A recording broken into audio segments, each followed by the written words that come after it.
What happens when one of country music's biggest stars completely loses it on live television?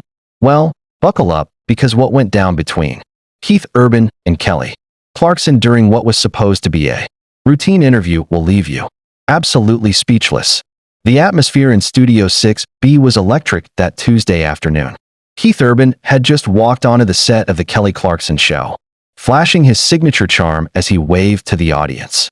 His latest album was climbing the charts, his fan base was buzzing, and this appearance was meant to be nothing more than a celebration, a friendly conversation between two powerhouse vocalists who had shared stages, songs, and years of respect.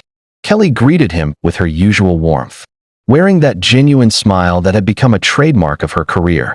Cameras rolled, the audience applauded, and everything looked perfectly normal. Keith settled into the plush interview chair, adjusting his leather jacket and giving the crowd that million-dollar grin. "Keith Urban, everybody," Kelly announced to thunderous applause. "I have to say, your new album is absolutely incredible. The vulnerability in these songs. It's really something special." Keith lit up. "Thank you, Kelly. That means the world. This album, it's the most personal work I've ever done." Kelly nodded, easing into her interviewer tone.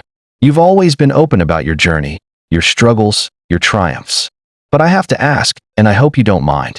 She leaned forward slightly. "There's been some speculation recently about your creative process." Keith's smile flickered. "Speculation? Well," Kelly continued, still friendly but now undeniably probing, "there have been whispers in Nashville about how much of your recent work is actually your own. Some insiders suggest you might be relying more heavily on ghostwriters than you've let on." The room seemed to tighten. Keith's jaw shifted, barely, but enough to betray discomfort. "I'm sorry, Kelly," Keith said carefully. "I'm not sure what you're getting at." "Oh, I think you know exactly what I'm getting at." Her voice still carried a softness, but the edge beneath it was unmistakable. "Look, I'm not trying to ambush you, but when artists reach a certain level, sometimes the machine takes over. Sometimes other people are doing more of the heavy lifting." Keith gripped the chair arms slightly. "Every song on that album came from my heart. I wrote or co-wrote every track." "Co-wrote," Kelly repeated, emphasizing the word. "Interesting phrasing, because according to our research, some of those credits are generous." The audience sensed the shift. The celebration was slipping away. Something much bigger was beginning, and it was about to get explosive. Keith's publicist, standing just off camera, shifted uneasily as the atmosphere in the studio thickened. Kelly wasn't finished, not even close. She slid her tablet closer, her expression calm but unblinking. "There's a particular songwriter in Nashville," she said evenly, "who seems to have contributed far more to your recent hits than the credits suggest." Keith's posture stiffened.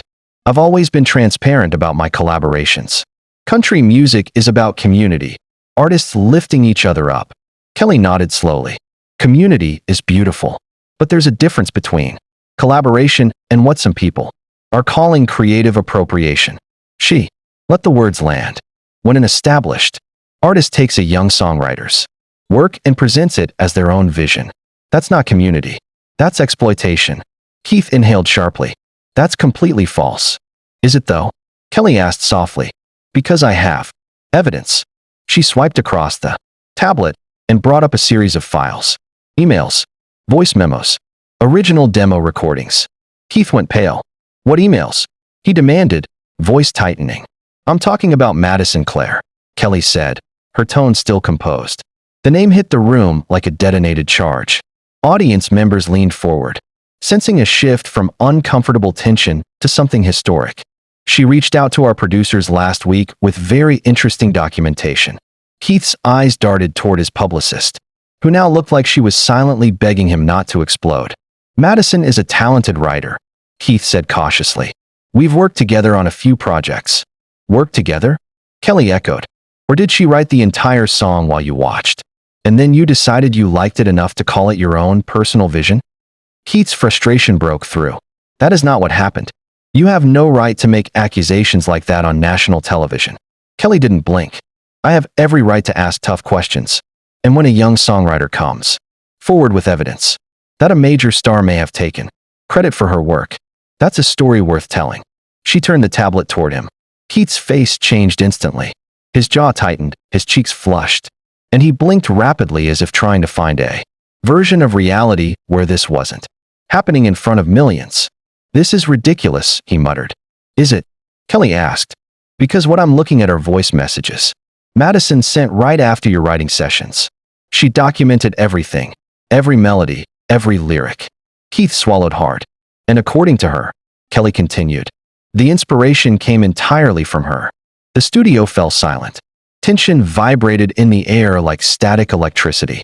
"Kelly," Keith finally whispered, "you don't understand the full situation." "Then explain it," she replied. "Explain how her song became your story." Her challenge hung in the air, growing heavier by the second. Keith hesitated, his breath unsteady as the weight of Kelly's challenge pressed down on him. For a moment, he looked like he might actually explain himself. Really explain, but the tension in his jaw returned, locking whatever honesty he might have considered revealing back behind years of media training. "The music industry is complicated," he began, gripping the arm of his chair. "You know that. You've been in this business long enough to understand how collaborations work. Things get messy, contracts, expectations, interpretations." Kelly cut him off gently but firmly. "Don't patronize me. I know how collaboration works. And what I'm looking at doesn't look like collaboration. It looks like a young songwriter being taken advantage of." Her words struck like a blow, and Keith's composure wavered. The cameras zoomed in on his face, catching every flicker of emotion, the frustration, the defensiveness, the fear. "You're taking things out of context," he insisted, but his voice had lost its earlier confidence. "Am I?" Kelly swiped through the files again. "Because I also have the contract Madison signed with your publishing company. The one she says she was pressured into after you heard her demo. A contract giving you primary writing credit in exchange for, what was the wording?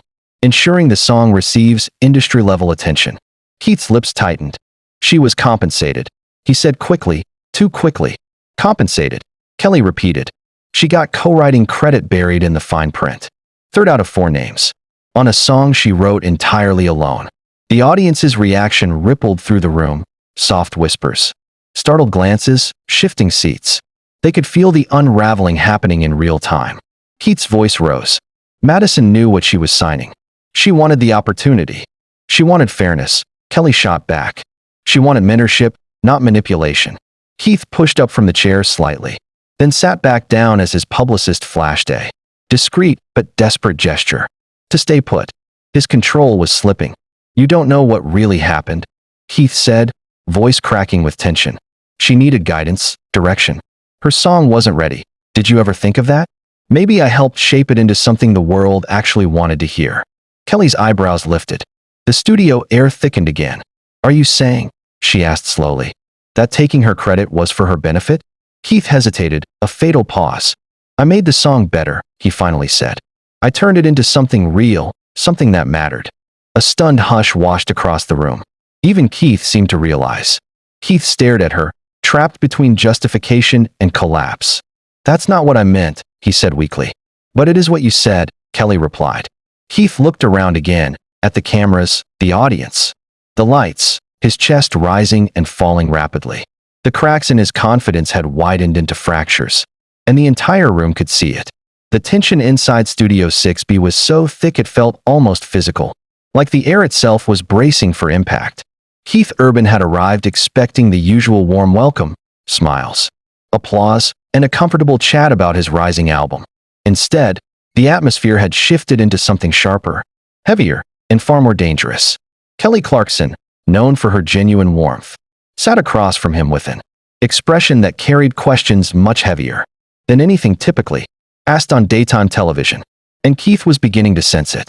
At first, everything looked normal. The crowd cheered, cameras rolled, and Kelly's friendly introduction filled the room.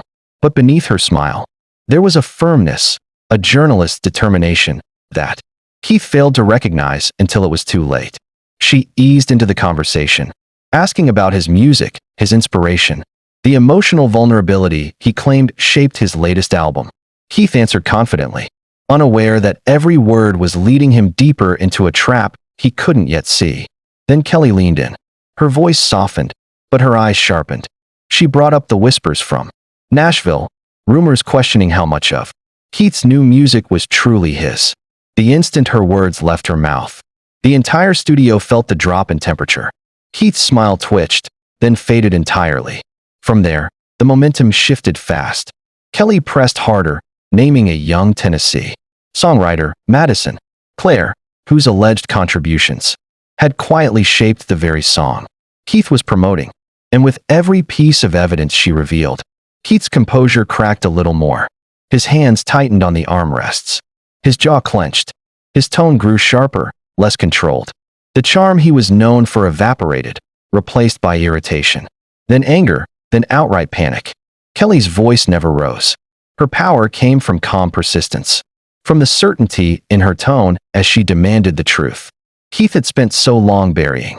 She spoke of voice memos, emails, demos, proof that the song Keith called his most personal work wasn't his story at all. With every revelation, the studio audience sank deeper into stunned silence. Keith finally snapped.